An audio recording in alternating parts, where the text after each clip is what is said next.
My name's Rachel Morgan and I'm the editor of Wedding Ideas magazine. I really loved English at school and I really excelled at that, so I knew I wanted a career in something to do with English. I went to college and did some qualifications in media and then did lots of work experience relating to that on radio and magazines and newspapers. And then I did a BA Honours degree at Bournemouth University in multimedia journalism, and that was kind of the route up until employment. My first job was as a production assistant on Computer Arts magazine, which was kind of a computer animation type magazine at Future Publishing in Bath. And I literally did everything from make the tea to go and interview people, do radio interviews for other media, just anything and everything, just to be able to get my foot in the door. No, literally it was just like really plugging away through the ranks. From production assistant, you learn the proofing aspects of the magazine, and then I became production editor after about a couple of years, and then deputy editor eventually of another magazine. You have to kind of change magazines quite a lot to jump up through the positions. And then, I stayed as deputy editor on Cross Stitcher magazine, like sewing magazine, for about 2 years, and then I got a call from Rachel for this job. So I started with Computer Arts, then there was a magazine called .net, another one called 3D World, very technology-based titles, all at Future Publishing in Bath. And then Cross Stitcher magazine, and that was kind of the shift over to women's magazines that I wanted to do. And then, so a couple of years on there, I'm not the biggest cross stitcher in the world at all, but a couple of years on there set me up for learning about women's magazines and how to write for women, and that's what got me into this job. Well, the best thing on this magazine is that, like, apart from my wonderful team, you're dealing with basically one of the best days in a person's life, and generally, there are no arguments. You're looking at beautiful things all day, wedding dresses, cakes, tiaras. It's a really girly, lovely place to work, really.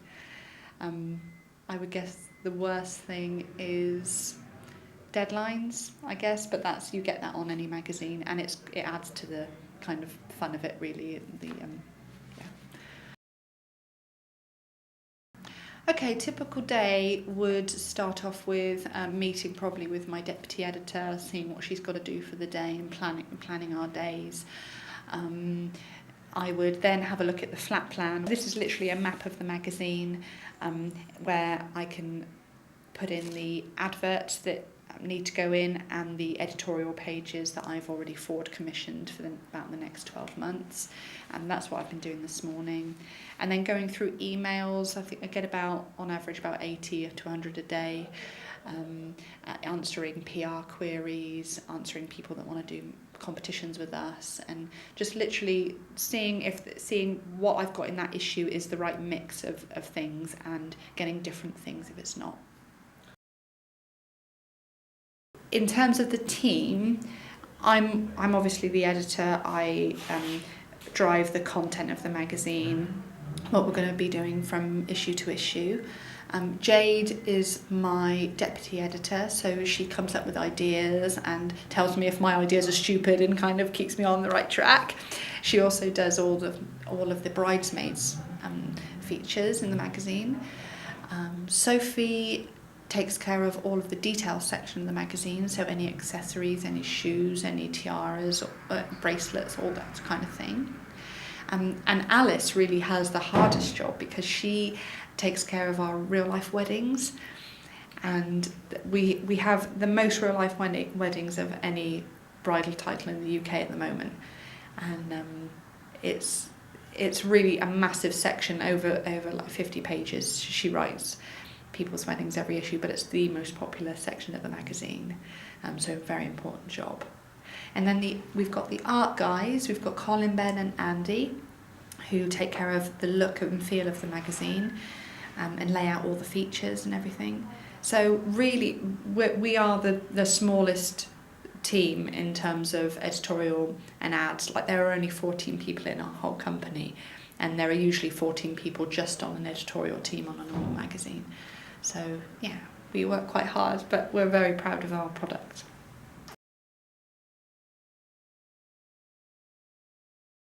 It differs because you've got a really kind of captive audience, but maybe for 12 months. So sometimes, like, and essentially everybody getting married wants to know the same thing. So within 12 months, your readers would have gone, and you get a whole new batch of readers. So it's quite good in a way, because I'm kind of saying the same thing in a slightly different way, like every kind of 12 months or so, 12 to 18 months. So yeah, I think it's just a chance to be really, really kind of creative and girly, whereas the other magazines were very hobbyist, and you've got to give them, they're going to do possibly that hobby for the rest of their life, so you need to give them new things all the time, whereas Girls Getting Married just want to know the same information, but as the years go on, it's different girls. Wedding Ideas is the UK's best-selling kind of handbag size magazine. So I think that's the first thing that stands out, is size. There are over 300 pages in it every issue. So it really has got everything in it that you could want, and you can carry it around in your handbag. It's really practical, it's really down to earth. It's kind of big sisterly in its advice, but not condescending or patronising.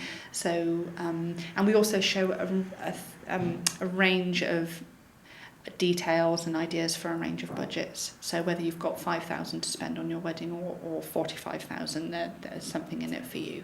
And a lot of the other magazines just focus on higher end, higher price things, but we have a range.